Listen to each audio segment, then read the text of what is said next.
Today, we'll find out why cooperatives can work in tandem with the MP2 in building wealth. Co-ops don't just give you dividends from your share capital.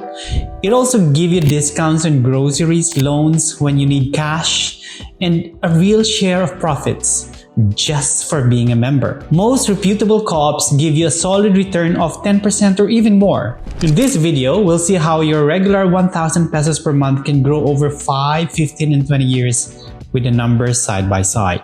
Let's start simple. Cooperatives are community-owned enterprises. When you invest, you become a member owner. You earn from two things: interest or dividends from your share capital, and patronage refunds or a share of profits based on how much you spend using the co-op services. So the more you transact, say you buy groceries from the co-op store or use their lending services, the bigger your refund at year-end. MP2 or Modified Pag-IBIG MP2 on the other hand is a voluntary savings program run by Pag-IBIG Fund. You put your money for 5 years, it earns dividends around 7.1% in 2024. You can reinvest after maturity. It's almost risk-free, backed by the government, and the dividends are also tax-free. Let's compare accessibility. For MP2, you need a minimum of 500 pesos to open an account online and become a member. You can top up online or via salary deduction. It's also government guaranteed and you can lock in for 5 years, but you can renew. Co-ops, on the other hand, you must become a member and buy share capital, typically 1,000 to 5,000 pesos, but some co-ops require a bigger amount. Co-ops also require personal attendance or ID validation. You need to attend the seminar to become a new member. Some co-ops have share capital limits. For example, you can invest only up to 10% of the total co-op capital to avoid domination by one member. Withdrawals or redemption can take longer if you want to withdraw your membership. Returns are paid yearly and also depends on the actual profits of the co-ops. So MP2 wins on simplicity and liquidity, but co-ops give you participation, benefits, and ownership. Now the returns. Let's assume you invest 1,000 pesos every month. We'll look at 5, 10, 15 years. So MP2 will use a 7.1% annual compounded rate. For Cooperative, we use 8% annual return on share capital plus 10% average patronage refunds on usage. But for simplicity, we'll just use 10% effective annual return for co-ops. On top of shareholders' dividends, we'll also add two lifestyle factors. You have 10,000 loan from the co-op at 8% interest and you spend 5,000 every month on groceries through the co-op store, earning 10% refunds or 6,000 pesos per year. We'll also assume you reinvest all the dividends and refunds so they compound. Now let's crunch the numbers. With MP2 at 7.1% after 5 years of saving 1,000 per month, your balance grows to 73,000 pesos. But with same 1,000 monthly compounded at 10% in a co-op, will give you around 78,000 pesos. It's not a huge gap, roughly 4,700 difference, but cooperatives give you two more benefits. Number one, patronage refunds on groceries. So 6,000 times 5 years is 30,000. If you deduct the loan cost, which is 10,000 times 8% for 5 years, that's 4,000 interest. The net effect of the loan interest and your patronage refunds on groceries will be 26,000 added value. Therefore, if you add both your dividends and co-op benefits, you'll have 103,900 after 5 years. Compared it with MP2 of 73,000, even at realistic 10%, the co-op already beats MP2 by over 30,000 in 5 years. The gap widens further if you extend the time horizon to 10-15 years using the same scenario.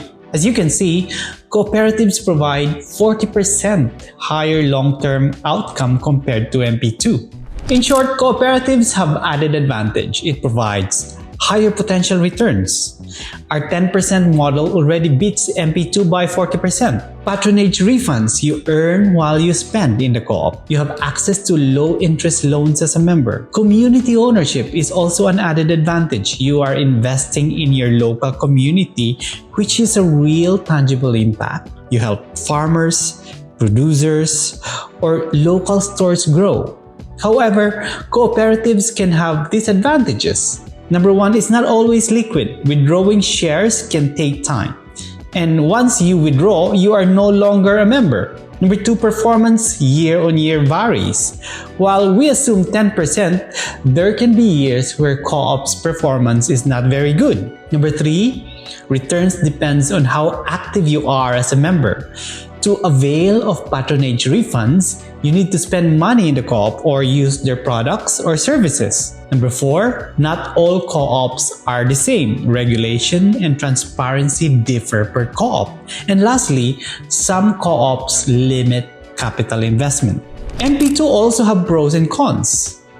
It's safe, it's government-backed, your dividends are tax-free, no effort, is purely passive, and you can invest online and top up anytime with easy deposits. However, MP2 has 5-year lock-in period.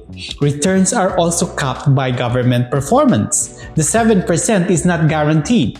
And compared to co-op, there are no other benefits. It's just savings. So in short, MP2 is simple and safe. Co-op is engaged and rewarding if you choose the right one. But let's be honest, not all cooperatives are equal. There is mismanagement risk. Some co-ops collapse because of poor performance. There's liquidity risk. You might wait months to redeem your shares if you want to withdraw. There's also profit risk. In a bad year, your patronage refunds might drop or they won't declare anything at all. There's transparency risks. Not all co-ops publish audited financial statements. There's also concentration risk. If you put everything in one co-op, you carry its full business risk. That's why before investing in co-op, always check that the co-op is CDA registered. It's registered with the Cooperative Development Authority. Try and look at their financial statements. Ask the members if they have consistent dividend payout history. Is leadership transparent and are they elected fairly? You check if they have active business and not just collecting deposits. If those boxes tick green, you're likely in a healthy co-op. So I would say choose MP2 if you want to set and forget savings, don't want to attend meetings, prefer guaranteed stability, or you're just starting small with low risk appetite. It's best for disciplined savers and OFWs who don't monitor investments regularly. But choose cooperatives if you want higher potential returns and community impact. If you spend regularly in co-op linked services like groceries, buying fuel, or borrowing loans. By choosing co-op, you would also have voting rights and influence. Again, choose co-op if you're comfortable with medium risk. But you don't have to just pick one. You can use MP2 as your safe core savings and cooperative membership as your growth and community investments. Say 60% of your monthly savings in MP2 and 40% in cooperatives. That balances safety and upside. Think of it like this. In MP2, you're a funder. In a cooperative, you're a co-owner. MP2 pays you dividends from government fund. A cooperative pays you profit from people's hard work, from farmers, from small business owners. It's not just money, it's participation. Every peso you put in a co-op strengthens the local economy. You aren't just waiting dividends, you're helping create them. Treat co-ops like your long-term partner in your community. So, are cooperatives better than MP2? Maybe the question isn't which is better, but which one makes you feel like your money is truly working for you and for others. If this video helped you see cooperatives in a new light, tell me in the comments, co-op, MP2, or both. And don't forget to hit like and subscribe so you won't miss brand new videos coming up.